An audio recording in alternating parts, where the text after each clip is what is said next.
l'entraînement. Ah, alors, ne pas remonter l'axe, en effet, et attendre que les étoiles se posent. Ça me laisse le temps de vous introduire une courte présentation de différentes notions, à savoir le salaire brut, super brut, comme j'appelle, le salaire brut et le salaire net, avec le principe des cotisations sociales, que vous soyez à votre compte en indépendant, par exemple micro-entrepreneur ou salarié. Pour lire une fiche de paye, globalement, vous allez regarder deux choses. Votre salaire brut, qui est le salaire sur lequel, en fait, vous négociez souvent. Quand vous faites une négociation, et c'est ça que ça peut être piégeux, vous parlez en brut.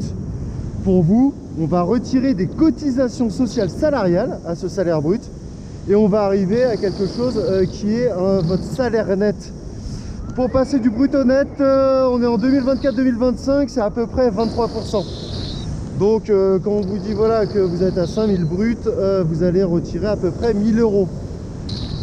Plus de 1000 euros même. Ce qu'il faut aussi regarder, c'est que vous n'êtes pas le seul à payer des cotisations sociales. Votre employeur va aussi en régler.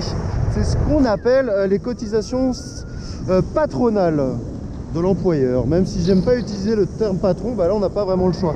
Qui correspondent grosso merdo à 40%, ça dépend de votre brut à vous. Donc globalement, sur un salaire, en fait, imaginons que votre employeur vous dit bah, vous me coûtez 5000 euros.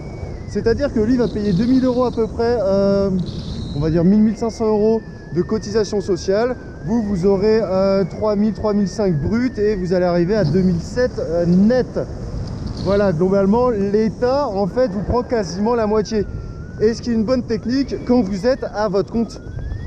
Et ben voilà, on est arrivé sur l'étape de base, parce que quand vous êtes à votre compte, en fait, il faut prendre ça en compte. Vous avez payé cotisations qui sont à la fois salariales et patronales, puisque vous êtes votre propre patron.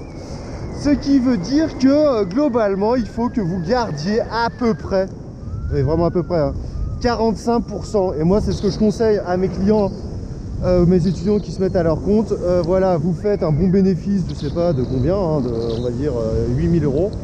Eh ben, vous pouvez vous dire que vous allez vous mettre 4000 sur votre compte en banque, et le reste, ça va payer à la fois vos cotisations et globalement aussi l'impôt sur le revenu. Donc soyez prudents. Vous voyez une différence entre le gros, on va dire le salaire gros brut, le salaire brut en tant que salarié qui est utile, et le salaire après net. C'est tout pour aujourd'hui. Je vais me poser délicatement. Hop là. Yes, salut toi.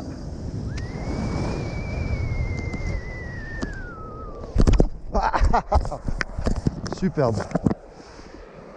Hop, je range juste mes commandes. Sur ce, je vous souhaite une excellente journée. Et comme d'habitude, à très vite pour de nouvelles aventures. Au revoir.